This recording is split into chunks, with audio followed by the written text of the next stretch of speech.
Friday in the Wall Street Journal, there was an interesting letter to the editor in response to an article that appeared in April 12th of the Journal. The letter to the editor is written by Charles D. Egan of Atlanta.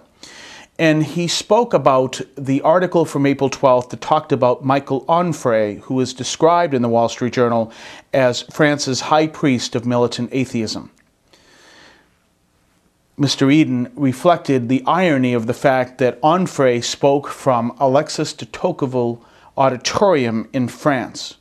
If you know anything about Alexis de Tocqueville, he who wrote the book Democracy in America understood that the American experiment survived mostly due to the backbone it had in the nation's churches. And without the churches, the whole American experiment would collapse. As a matter of fact, Egan makes an interesting point where he says despots do not need religion. Liberty does. And how ironic it was that you had this man who was speaking on behalf of promoting atheism, when in fact what he would ultimately be promoting, despite he was speaking from Alexis de Tocqueville Auditorium, was nothing more than would lead to the destruction of the nation as a place of freedom. It's an interesting concept for us to think about and to realize the importance of what it is we do in living our faith. In today's gospel, we see two important elements of the gospel story. First, we see the apostles fishing all night and getting nothing. But the minute they hear the word of Christ and they act on it, then their actions bear much fruit in gathering many fish. And the message is obvious. That's what Christ is calling us to do, to bear much fruit in what we are doing by listening to his voice, by going by his guidance, and fruit will be born in what we do. But then there's that whole section where Jesus and the apostles are reading, and he turns to Peter and says, "Do you love me?" Peter's response actually can be translated as, "I love you like a brother." And Jesus calls him to feed his sheep. 3 times is the question, 3 times is the answer, and the 3 is connected to 3 times Peter denied him. And so that 3 times is a reminder that as people of faith, we watch what Peter has done. He denied Jesus 3 times. Jesus forgives him. He acknowledges this in asking him 3 times how he loves him, yet he still calls him to feed his sheep. And so we can turn around and we can say, well, I have a reason why I can't serve Christ because of my past life, but Jesus uses whoever chooses to respond to him to do his work. And one of the things we are called to do is feed his sheep, and that is one another. Our community needs the work of others, living the faith and building others up in order to strengthen that community. And not only does our community need it, so is our country. When I was doing television back in 2002, 2003, I was doing guest spots on several news programs.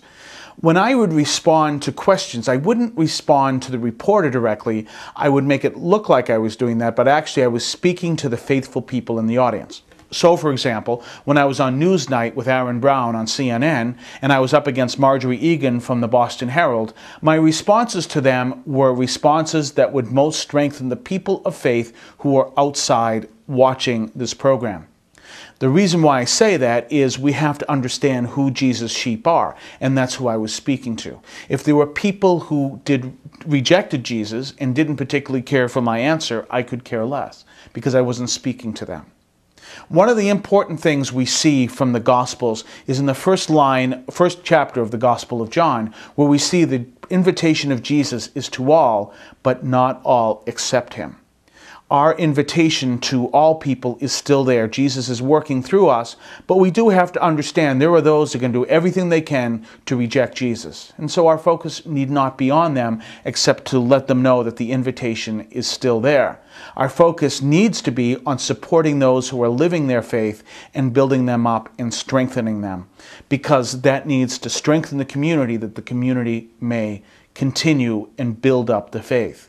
We have to realize that our country needs people of faith living the gospel. It doesn't need people of faith hitting people over the head with the gospel, but it needs people of faith living the gospel in a way that they are charitable to others, that they are being Christ to others. This is the backbone of the liberty of our country. If people do not live this, if people celebrate what could be this atheist explosion, then they will see their country collapse in what ultimately will be despotism. Why do I know this? Because it's happened over and over and over again in history. One of the interesting things that this Michael Onfray is preaching is that in atheism we find peace and security. Unfortunately, that message is older than Christianity, and we see it over and over again in the Bible. Whenever people preached peace and security by rejecting God, their world collapsed. And we can see the prophets always speaking out against, don't preach peace and security while you're rejecting God, because that is the ticket to seeing your whole society collapse.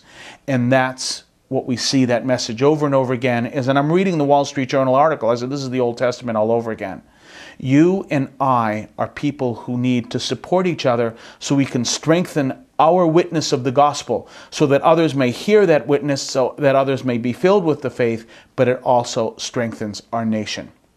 Let us be people of faith who are feeding each other as sheep, who are being fed by others within the community as sheep, and let us seek the Good Shepherd who is Christ, and let us follow him as the one who leads us not only to the eternal kingdom in heaven, but to be there as the salt of the earth, the light of the world, strengthening the nation and those around us.